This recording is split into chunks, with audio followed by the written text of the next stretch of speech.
Cara agar terhindar dari fitnah Dajjal. Keluarnya Dajjal merupakan satu perkara yang pasti. Dajjal akan berusaha menyesatkan manusia dari jalan Allah Subhanahu wa Ta'ala, sehingga orang yang beriman semestinya mengetahui sifat serta fitnah-fitnah Dajjal agar terhindar dari kesesatannya. Pengetahuan tentang kiat agar kita terlindungi dari fitnah Dajjal sangatlah penting, karena kita semua menyadari bahwa saat ini kita hidup di akhir zaman. Siapa saja yang nanti akan bertemu Dajjal, bisa saja ia akan terpedaya oleh fitnahnya dan menjadi pengikutnya. Nabi SAW telah menunjuki pada umatnya mengenai apa saja kiat untuk membentengi diri dari fitnah Dajjal. Beliau telah meninggalkan umatnya dengan penjelasan yang amat jelas. Karena fitnah yang satu ini adalah sebesar-besarnya fitnah yang ada hingga akhir zaman. Bahkan setiap Nabi selalu memperingatkan dari fitnah ini. Terkhusus Nabi Muhammad SAW sebagai penutup para nabi. Melanjutkan pembahasan serial Dajjal sebelumnya, berikut kami ulas cara untuk menghindari fitnah Dajjal. Pertama, berpegang teguh dengan ajaran Islam. Modal utama untuk menghadapi fitnah Dajjal adalah dengan mengenal ajaran Islam dengan benar, terutama lebih mendalami nama dan sifat Allah. Karena dengan mengetahui hal ini, seseorang pasti tidak akan tertipu dengan tipu muslihat Dajjal. Dajjal itu manusia biasa yang butuh makan dan minum, sedangkan Allah tidak demikian. Dajjal itu buta, sedangkan Allah tidak. Tidak ada seorang pun yang dapat melihat Allah di dunia sampai ia mati. Adapun Dajjal bisa dilihat oleh manusia, baik yang mukmin maupun yang kafir. Oleh karena itu, ini merupakan isyarat akan pentingnya iman, apalagi dengan mengenal serta memahami nama dan sifat Allah. Mengenai hal ini, kita dapat melihat pada kisah yang disebutkan dalam hadis Abu Sa'id Al-Khudri berikut ini. Dajjal muncul, lalu seseorang dari kalangan kaum mukminin menuju ke arahnya. Lalu bala tentara Dajjal yang bersenjata menemuinya. Mereka bertanya, "Mau kemana kamu?" Mukmin itu menjawab, "Hendak ke orang yang muncul itu." Mereka bertanya lagi, "Apa kamu tidak beriman kepada Tuhan kami?" Mukmin itu menjawab, "Rob kami tidaklah samar." Mereka berkata, "Bunuh dia." Lalu mereka saling berkata satu sama lain, "Bukankah Tuhan kita melarang untuk membunuh seseorang tanpa perintahnya?" Mereka membawanya menuju Dajjal. Saat orang mukmin melihatnya, ia berkata, "Wahai sekalian manusia, inilah Dajjal yang disebut oleh Rasulullah SAW. Lalu Dajjal memerintahkan orang itu untuk dibelah. Ia berkata, "Ambil dan belahlah dia." Lalu punggung dan perutnya pun dipenuhi pukulan. Kemudian Dajjal bertanya, "Apa kamu tidak beriman kepadaku?" Mukmin itu menjawab, "Kamu adalah Al-Masih, pendusta." Lalu Dajjal memerintahkannya untuk digergaji dari ujung kepala hingga pertengahan antara kedua kaki. Kemudian Dajjal berjalan di antara dua potongan tubuh itu, lalu berkata, "Berdirilah."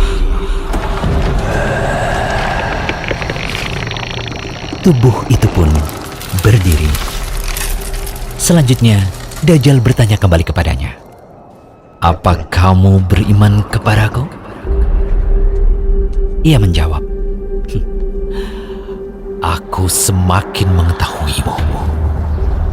Kemudian orang mukmin itu berkata, "Wahai sekalian manusia, sesungguhnya Dajjal tidak akan bisa berbuat seperti ini lagi kepada siapapun setelah aku." Lalu Dajjal mengambilnya untuk disembelih. Tetapi Allah menjadikan anggota badan yang berada di antara leher dan tulang belakang itu seperti tembaga atau perak, sehingga Dajjal tidak mampu membunuhnya. Kemudian Dajjal memegang kedua tangan dan kakinya, lalu dilemparkan. Orang-orang mengiranya dilemparkan ke neraka, tetapi sesungguhnya ia dilemparkan ke surga. Setelah itu Rasulullah SAW bersabda, "Dia adalah manusia yang kesaksiannya paling agung di sisi Rabb seluruh alam." حسنت مرتفقا. Kedua, berlindung pada Allah dari fitnah Dajjal, terkhusus dalam sholat.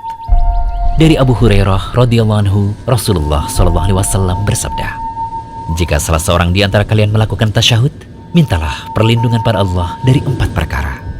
Allahumma inni a'udzubika min adzabi jahannam wa min adzabil qabr wa min fitnatil mahya wal mamat wa min syarri fitnatil masihid dajjal.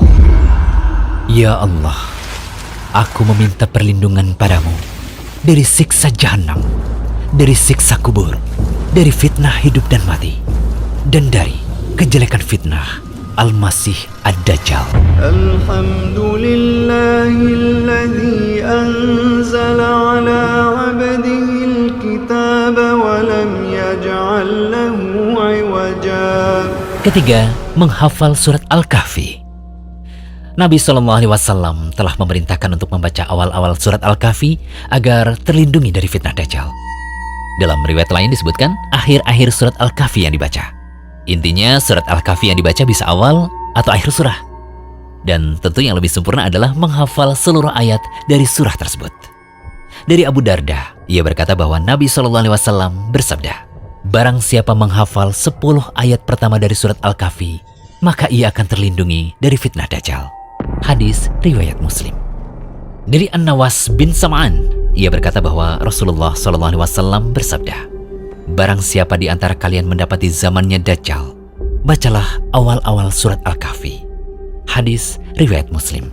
Dalam hadis lain juga disebutkan dari Abu Darda, ia berkata bahwa Nabi SAW bersabda, barang siapa membaca 10 ayat terakhir dari surat Al-Kahfi, maka ia akan terlindungi dari fitnah Dajjal. Hajjaj berkata, barang siapa membaca 10 ayat terakhir dari surat Al-Kahfi. Hadis riwayat Ahmad. Syekh Shu'aib Al-Arnaud mengatakan bahwa hadis ini sahih. Imam Nawawi rahimahullah berkata, kenapa yang dianjurkan untuk dibaca adalah surat Al-Kahfi? Karena di awal surah tersebut terdapat ayat-ayat yang menakjubkan. Siapa yang mau merenungkannya, niscaya ia akan terlindungi dari fitnah Dajjal.